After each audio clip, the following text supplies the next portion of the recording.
to Bodacious Estate Conversations, the podcast where we skip the polite small talk and get straight to the real story about handling a loved one's property. From unexpected challenges to the messy emotions nobody warns you about, I bring you unfiltered stories, practical advice, and clever shortcuts from people who've been there and the professionals who know the way. If you want honest answers, bold strategies, and the confidence to take control, you're in the right place. Here is your host, Casey King. Thanks for tuning in. On today's episode of Bodacious Estate Conversations, I am honored to welcome someone who has dedicated her career to walking alongside families during some of their most vulnerable moments. She is the director of memory support at Cross Keys Village, one of the largest nonprofit continuing care communities in Pennsylvania, and home to nearly 1,000 residents across all levels of care. She leads educational initiatives like Embracing Your Story, a two-part series designed to empower newly diagnosed dementia patients and their care partners with knowledge, understanding, and community.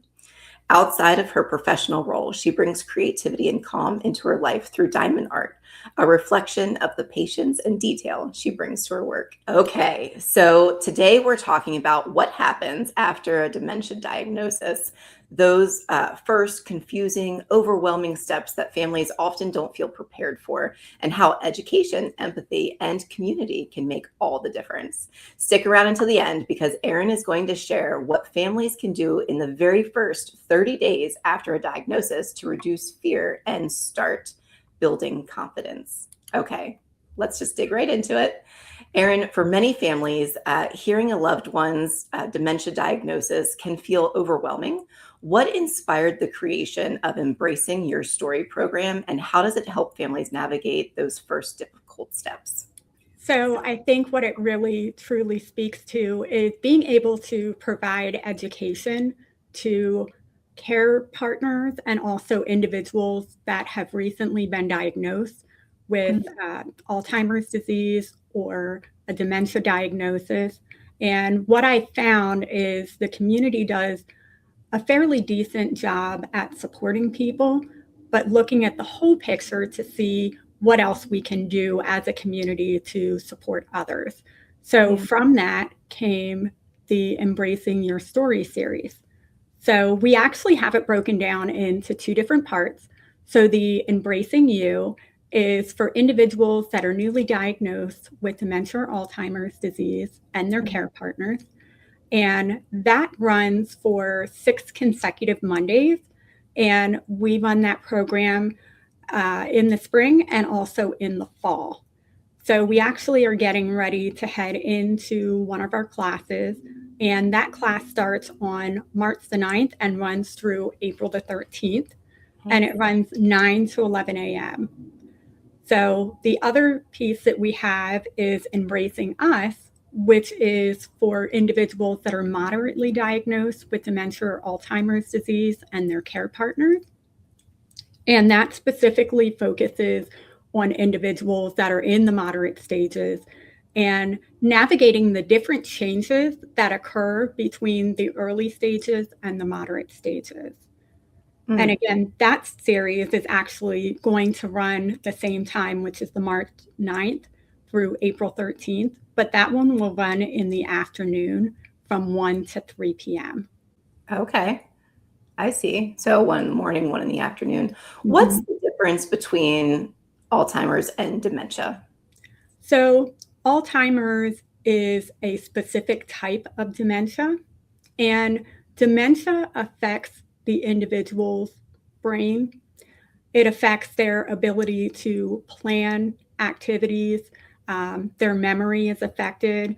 Usually in the beginning, you start to notice that there are short-term memory concerns, and then gradually as it progresses, it starts to affect the long-term memory as well. Oh, I see. So I imagine when somebody is first diagnosed, it's like a shock bomb, right? So what do you typically see when people come to you with that initial diagnosis, like emotionally? We find a lot of times individuals go to their primary care physician. Sometimes they're even referred to a neurologist. And unfortunately, the doctors will give the individual a pamphlet and say, here, I'm sorry you have this diagnosis, and I'll see you in about 6 months to a year. So very shocking for most people. And I don't feel like we give enough time for individuals to kind of digest the information. Right. And to just get a brochure, doctors may think that it's helpful, but it's not the most helpful considering the education that we have out there. Yeah, I feel like if that happened to me, I would leave the doctor's office with way more questions than what I came in with. You would be surprised the number of care partners that call me. And I even have individuals that call me right after their diagnosis and say, please help me navigate the system. I'm scared. I don't know what's going to happen, what to expect. And not only are they struggling with how this is going to affect them, but also their care partners. And we're finding more and more nowadays that care partners are not just a husband or a wife, but you might have a sister caring for a sister, a brother caring for a sister. You just don't know how it will affect people. Yeah. Yeah. And I feel like there's a big difference between information and then understanding that information, right? Like, so just being handed a pamphlet, how do you digest that on your own? Like, I feel like that would be a hard pill to swallow. It really is. When I talk to individuals on the phone, as a licensed social worker, I do my very best to meet people where they're at. So I start wherever that individual is and kind of work our way up. Here at our LifeSpring Memory Support Resource Center, we have lots of education in the form of flyers or pamphlets.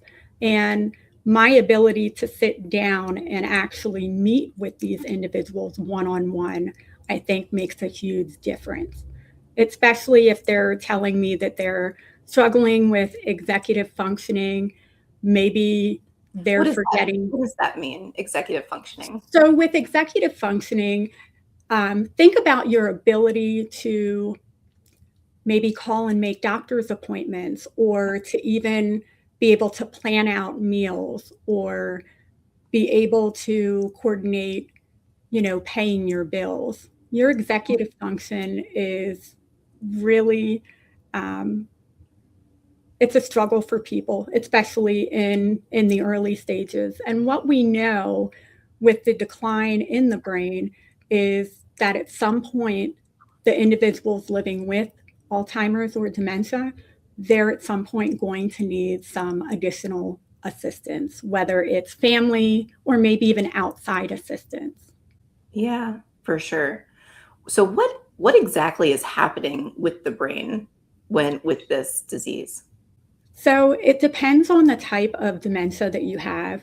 I don't know if you knew or not, but there are over 100 different types of dementias out there. Oh my gosh.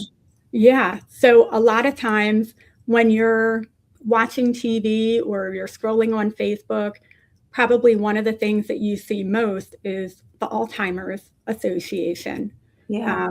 The Alzheimer's disease is one of the top 5 types of dementia that you hear about. And it affects, well, the individuals that have Alzheimer's disease make up about 60 to 80% of those that are diagnosed with dementia.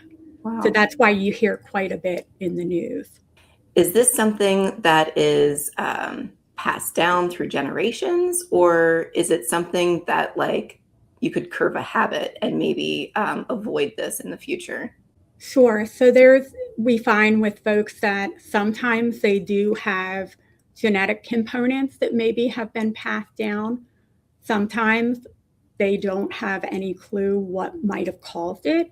What we can tell you with the research that's out there is that the highest risk that a person has in developing Alzheimer's disease or dementia is actually their age.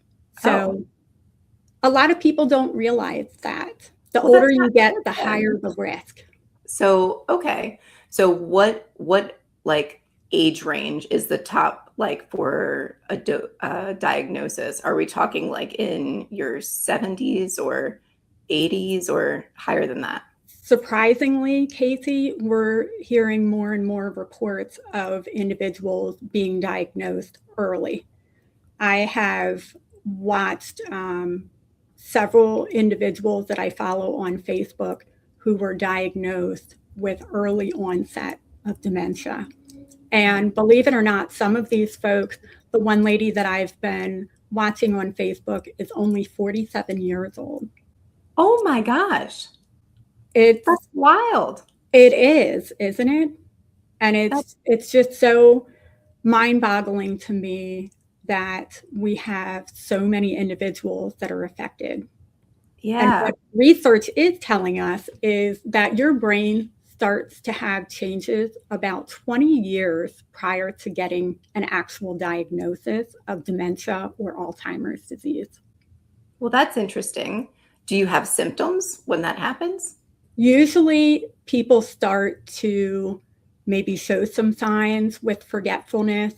You know, when we talk to individuals or I'm educating individuals on, warning symptoms, how many people can say that they have put their cell phone down or their keys and have forgotten where they put it? Yeah. Walked into a room. Like, why did I go to the kitchen? What was I Yes, doing? Yeah. yes. So we have to identify what is considered to be normal aging versus not normal. So it is completely normal for people to every now and then forget where they put their keys, right? You come in from the grocery store, you're carrying what feels like 50,000 bags, right? And in the midst of things, maybe a friend called you and started to have a conversation. You come in the house, you throw your keys down, and in the short period of time, you forget where you put your keys.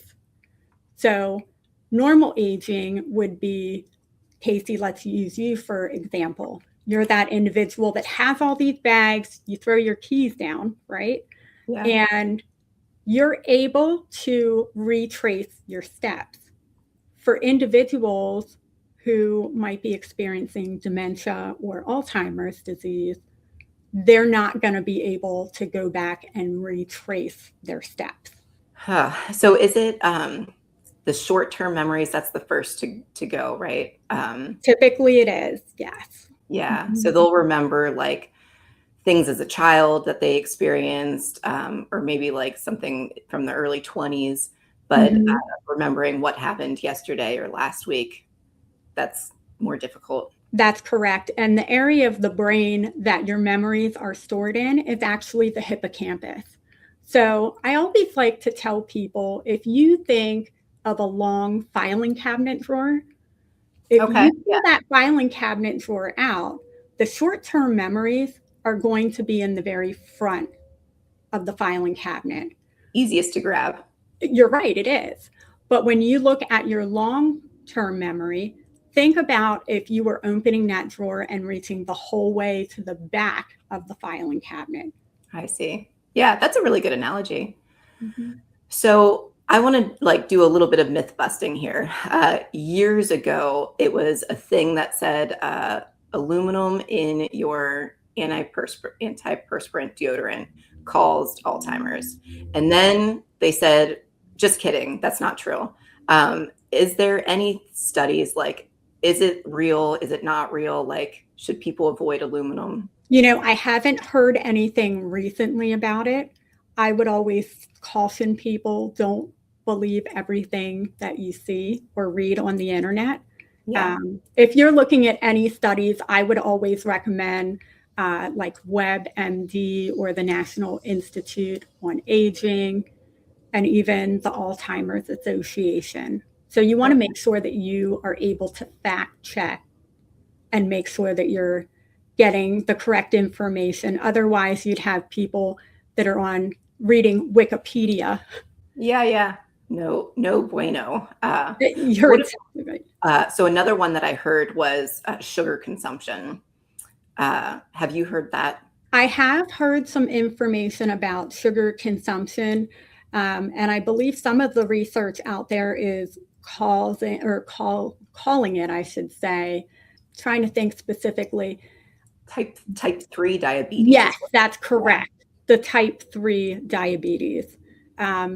We all know that sugar is not healthy for us in general, but think about all the chronic diseases and illnesses people face, whether it's, being overweight or not exercising or not having the best diet. We do know that the Mediterranean diet is the best diet that's out there to avoid, the sugars and a lot of the carbohydrates as well.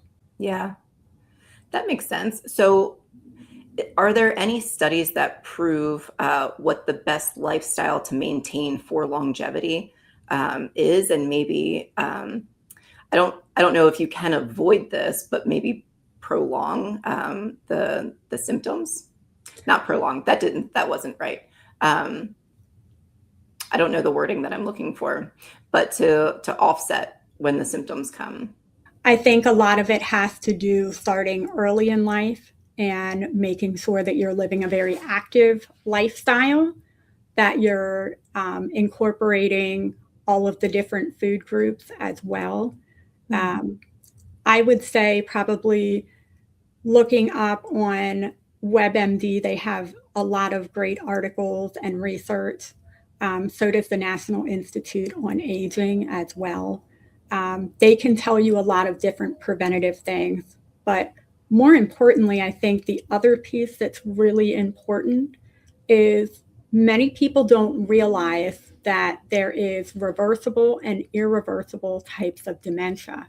So I would say, while we're looking at the years and the lifestyle, I think an important piece is making sure you go to see your doctor. Yeah. There are a lot of different, like a urinary tract infection can make you feel foggy.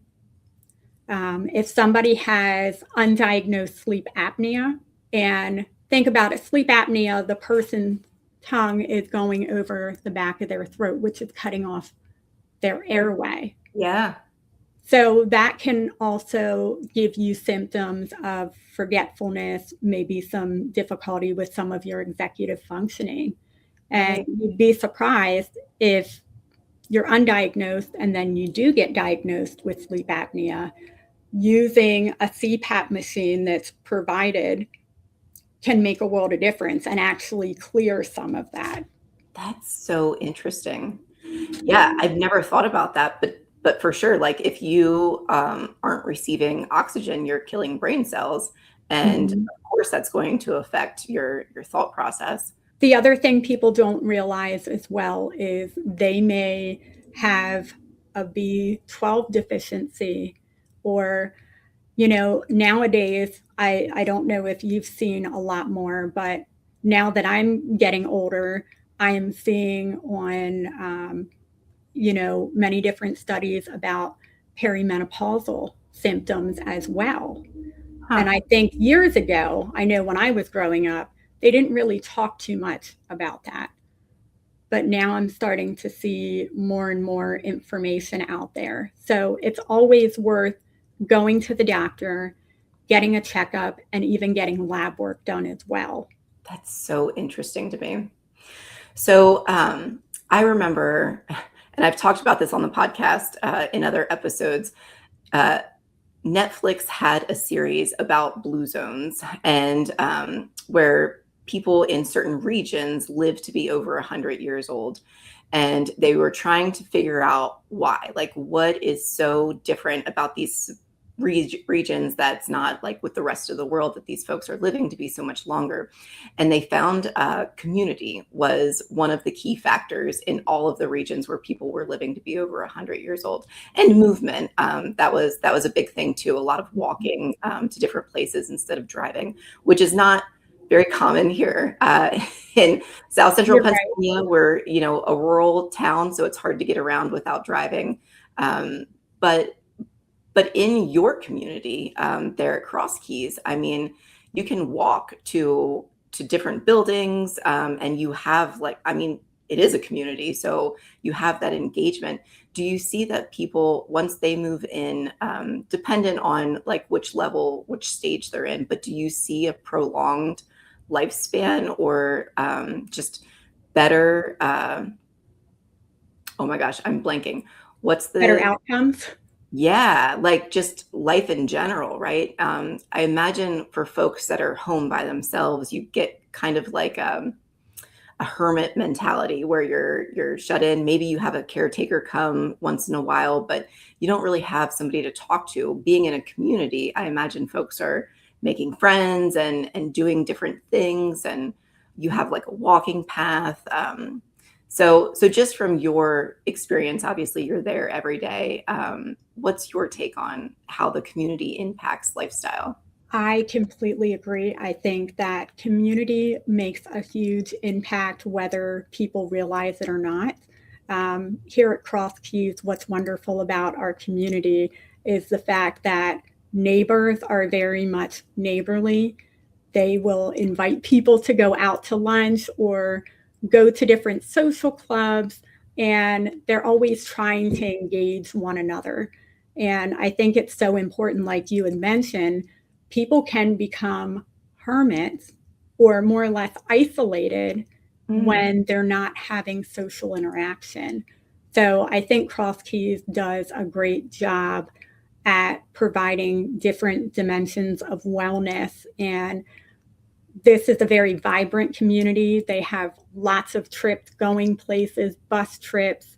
They have, I have no idea how many different clubs they have, but they have like a club for everyone. So it makes it nice. Yeah, I like that a lot. And you have a lot of activities there. We do. So we have a veterans group. We have walking clubs. We have Diamond Art Club. They have a bridge club. So they have so many different clubs. And what I love about where my office is here is there are people that go running in the community here. And there's also individuals that actually have trikes, and they will ride their trikes all throughout the community here. It's absolutely great. That's fun. So I had the honor of being able to take a tour of the community a couple years ago, and I was surprised. I didn't know before I took the tour of all of the different stages you have. So folks can have their own detached home, and then they could have an apartment. They could there's just so many different varieties of housing that you're able to provide there in the community. Could you touch on that a little bit? Sure, I'd love to. So we are very vibrant here. We have over 1,000 residents that live here at Cross Keys. It's amazing to me. And yet we're able to meet people in every level of their life. So if you have somebody that is in the early stages of dementia or Alzheimer's disease, we have our adult day program in LifeSpring. And it's wonderful because those individuals can come here throughout the week, Monday through Friday, from 7 a.m. to 6 p.m. and be actively engaged in different areas of wellness. If a person progresses within their disease process and they need to look at a higher level of care, we have Brookside. And Brookside is a secured environment that is able to tailor the needs of the individual as they progress through Alzheimer's or dementia. Yeah. And besides that, we have all the individuals that live out in the communities in their own residences. We call that residential living. And should they start to need additional services, we have personal care that's here on campus.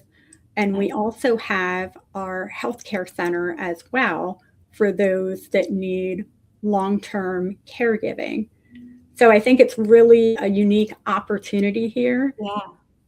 One of the other wonderful things that we have here as well is our team of village health services. So what that is that's nurses that go out into people's cottages or homes here. And we also have the village health navigators, which are social workers that can actually go out into people's homes if they're struggling and they need additional resources. I see. Yeah, that makes sense. That's so cool. And that's all right there in the community. That's correct. When do you think the right time is for somebody to go to a support group? Like, would you say right away, like after that first diagnosis, or do they need to like compartmentalize and kind of digest before they go to the support group? What are your thoughts? My thought is the earlier the intervention of having that education, the better. If we look at grief and loss as people are learning of a diagnosis, there's a whole grief and loss area that you kind of work through those steps. But to think of it as, yes, my life is being drastically changed, but now I can get education and get as much education as I can. And we even look at teaching individuals about having advanced directives and how they want to be cared for. It's good to have those conversations early on when you're able to have that conversation openly with family members and that open dialogue. Yeah, like while you're still cognitively like able to do it. It's harder down the road when you're not necessarily of, I hate to say not of sound mind, but as your capacity changes. Yeah. It's better to have everything in writing and be able to have that conversation with your significant other or other family members to say, you know what, I prefer to stay here at home. My home here is at Cross Keys. I want to stay in my apartment as long as possible. And then what we can do is we can look at the steps that we need to take in order to help you reach that goal. So if somebody says my goal is to remain in my cottage until the end of my life, what we do is we look at steps and say, okay, how can we make that happen? So it might be having non-medical home care providers come in and provide care. It might be supplementing services on top of maybe the LifeSpring adult day services. So Erin, if somebody thinks, hey, I'm always forgetting appointments, I'm constantly forgetting where my keys are, I can't, I'm having memory issues, is there a way that they can get screened to see if there is like a cognitive issue that they're having? They absolutely can.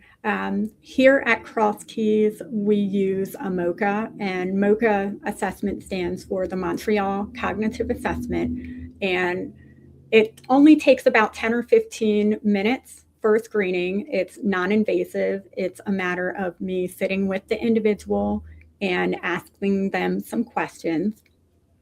Based off of that, I can kind of guide you from there and let you know if we're seeing that there's some difficulty with your cognition.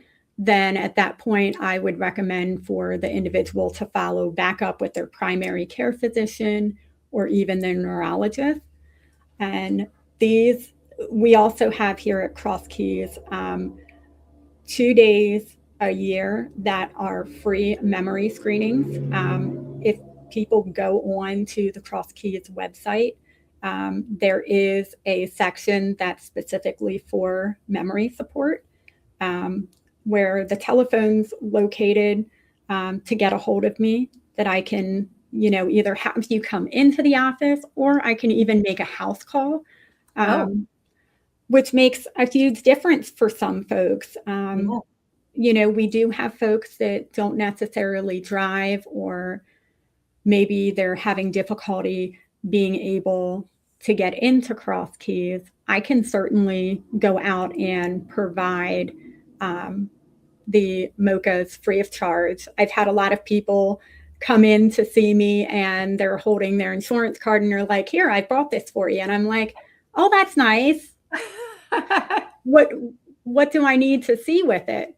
"Well, don't you want to run my insurance to pay for this?" No, it's all absolutely free of charge. That's an amazing thing that you provide to the community. So how does Cross Keys subsidize that cost? Because I'm sure, somebody's paying for your time and for the test itself. So how does that happen? We actually get quite a bit of donations throughout the year. For instance, our building is a little over a year old, and this building that was made here was all donor funded, and they raised like $2.6 million. Oh my gosh. And it's amazing. It's a state-of-the-art building here, and I would highly encourage anybody to feel free to give me a call. I'd love to bring people in and give them a tour. The other thing that, in addition, that we have here is we also have a music and memory program, where we know that individuals respond well to music. So one of the interventions that we can use for individuals that are maybe having increased behaviors, or maybe they're experiencing sundowning and they're more anxious, music can do amazing things for people. So we have that. And we also have a lending library here in LifeSpring. It's free of charge. It's just kind of like the library, where you're able to sign books out on an honorary system and then just return them when you're done. Wow. That's amazing. I had no idea Cross Keys offered so much to the community. So is Cross Keys connected with Give Local York? That I'm not sure about. Yeah. They can make donations to Cross Keys for the LifeSpring Memory Resource Center if they wanted to. And that information is also located on our website as well. So, Erin, you're so knowledgeable on the subject and passionate about it. I can tell when you're talking through it. I can just see your passion coming out. What led you down this path? What brought you here? So, believe it or not, I have been a nursing assistant. I actually just had my anniversary. I've been a nursing assistant for 22 years, and I have always had a passion for helping people. And I'd say in high school, I'd said, you know what, I really would like to be a social worker, because there's a lot of avenues that I can go with social work, and just realizing that a lot of people don't understand all the medical jargon and things of that nature. It can be hard to navigate just in general. So absolutely. I think my passion with caring for people and wanting to leave people better off than what I found them. I love that. That's like the Boy Scout motto, right? Leave it better than what you found it. Yep. Well, I'm a little intrigued. High school, I was not thinking about being a social worker at all. I don't want to say what I was thinking about back then, but was there something in your life that kind of intrigued you to go that route? I think for me, being that as a child, I was hearing impaired, and the private school that I went to, unfortunately, did not have social workers. And I think growing up and not having that particular piece, or having somebody that would be able to advocate, and being able to say, you know what, I can advocate for older people. And I can tell you, when I turned 16, my very first nursing job was at Country Meadows as a personal care assistant. Nice. And I have to say, my oldest resident that I ever had was 106 years old. Oh, I love that. Kind of sort of joke with my husband and say I'm going to live to be 120. I bet he's like, please don't. 120 is so long. He's like, I'll be long gone by then. He's like, have fun. That's so cool. So 16 years old, you're working at Country Meadows. What was I doing? I think I had a retail job. I worked at Ames department store, which is no longer a thing anymore. So where did you grow up? Country Meadows is that Dallastown School District? So it depends. So Country Meadows has two locations. The one that I worked at was at Leaders Heights. Oh, yeah, that's the one I was thinking of. Okay. Yep. So where did you go to school? So I actually went to York Catholic until my sophomore year, or I should say going into my junior year, and then went to York County School of Technology for Allied Health. Very cool. Okay. So born and raised in South Central Pennsylvania? Yep, born and raised. Me too. It's so funny when I talk to people like further down south or maybe out west, and we say things like spritzing or it's all, and they're like, it's all what? And I was like, it's all gone. What do you mean? Yes. What are you talking about? We got our Pennsylvania Dutch terms. You are correct, because my husband picks at me when I'm like, it's all gone. It's like, no. Yeah, you're so cute. Oh, that's so funny. Okay, so what do you like to do outside of work? So outside of work, I enjoy doing diamond art, spending time with my family. I have a husband and 3 teenage boys that eat me out of house and home. And I enjoy spending time with my 3 cats and 2 Irish Wolfhounds.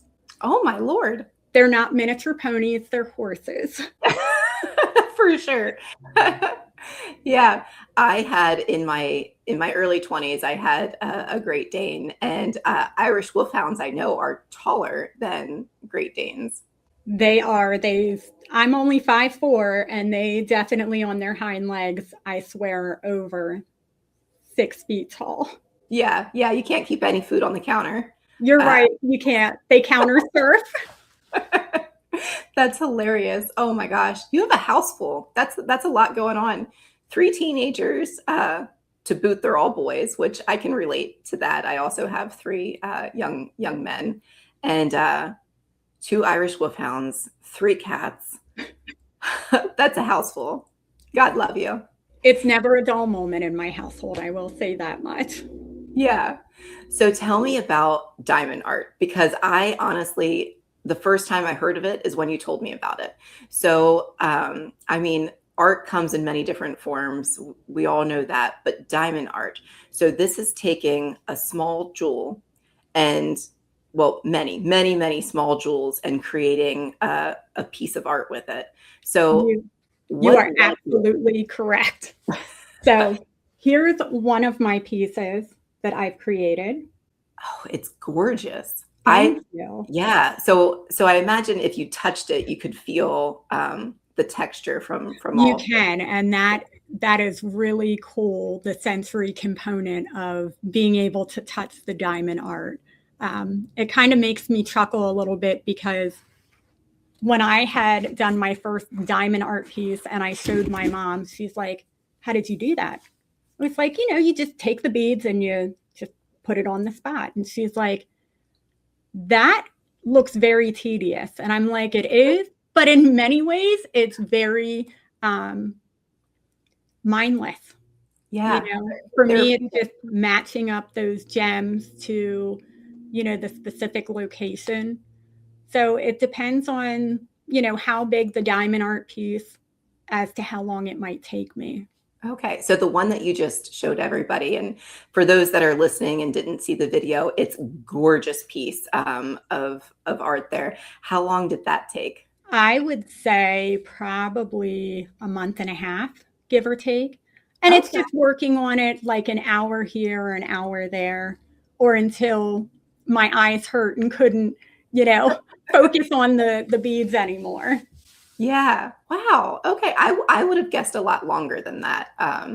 That's so cool. So when do you, because with everything you've got going on at work and everything you've got going on at home, I feel like you don't have a whole lot of time to spend on it. So when do you find those hours here and there? Usually in the evening, it's kind of a great way to kind of unplug from everything. So Yeah. usually in the evenings and on the weekends, you can find me in my kitchen sitting at the breakfast bar with my diamond art in hand, Nice. listening to like Law and Order SUV. SUV. That does not sound relaxing to me. You get so used to the noise, or you've seen the episode so many times, you start to know which episode matches with which. That's so funny. Good for you. I love that.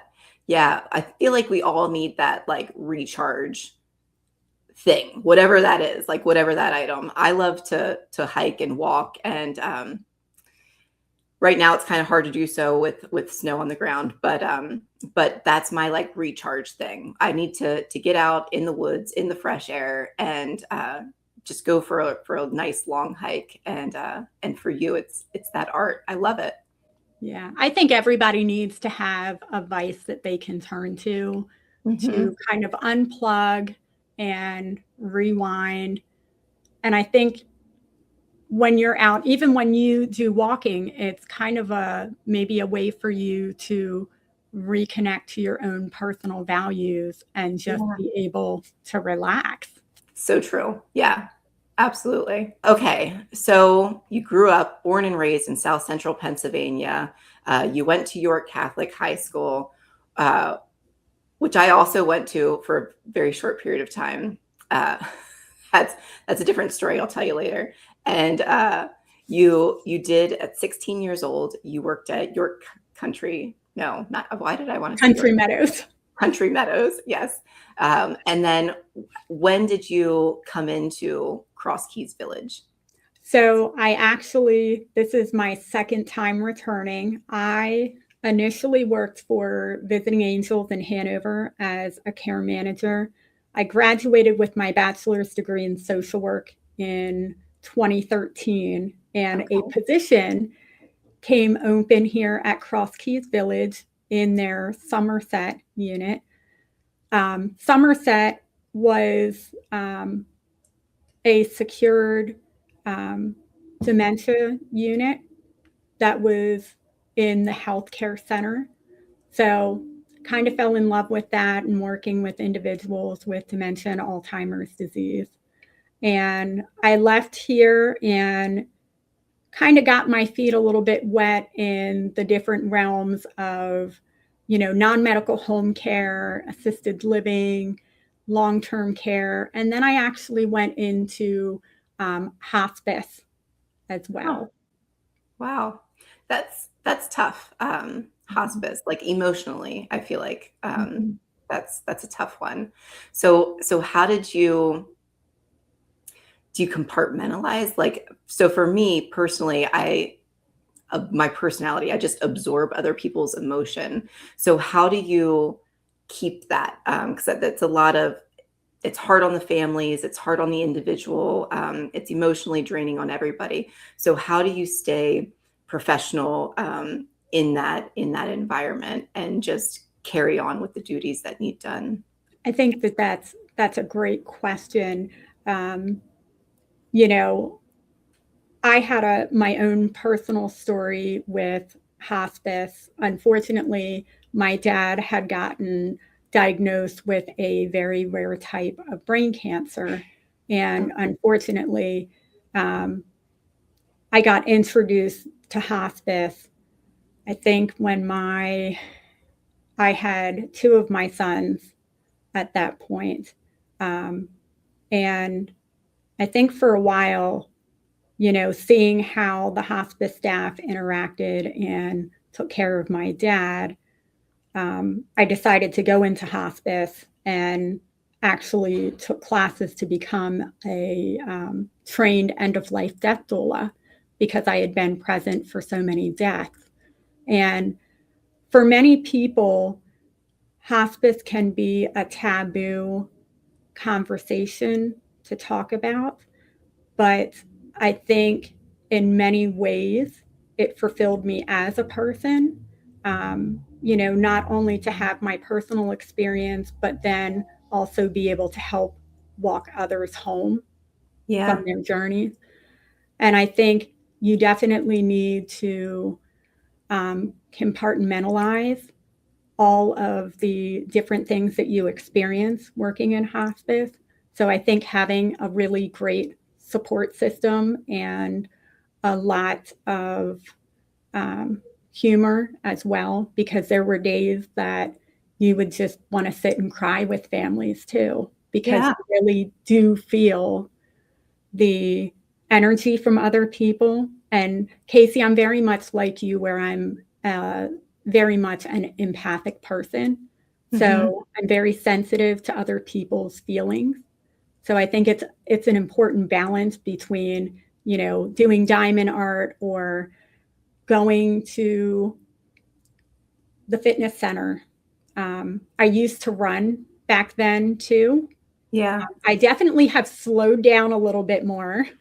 Now, if you see me running, you might want to run because somebody might be chasing us. But I think certainly having a good sense of humor and a good work-life balance is very important. Yeah. I've also found that physical movement helps. If I was ever angry for some reason and I hit the treadmill and ran for like 10 minutes, I would be totally fine then. That angry energy would be out of my system. So I understand the physical movement there. But I don't want to gloss over one thing that you said. I think it's very poetic. You said you're walking them home from their journey. So their journey being their life and walking them home, meaning crossing over to the other side. Yes, it does. And, I look at life in general as, birth is just as important as somebody's death.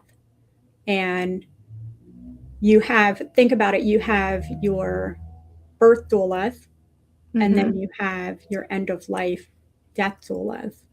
And at the end of the day, people choose to live their life the way that they want to, but it's a privilege and an honor to really be able to walk people home at their end of life journey. Yeah. Yeah. That's beautiful. How you put that. I remember reading something that a death doula wrote where she asked her patients what their biggest regrets were. Is that ever conversations that you had with the people that you worked for as a death doula? Quite a lot of conversations about a lot of regrets are not that I wish I would have worked, an additional 60 hours of my life, but more of I wish I would have spent time with my family. I wish I would have put them first, or not worried so much about keeping up with the Joneses down the street, but just living life to the fullest and getting as much out of life as you possibly can.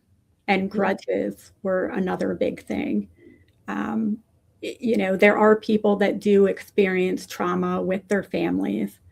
And, it really is up to that individual that is nearing their end of life if they feel as though they want to work on that. Sometimes I'd have people that say, Erin, I want to look at things with my family and I want to make amends.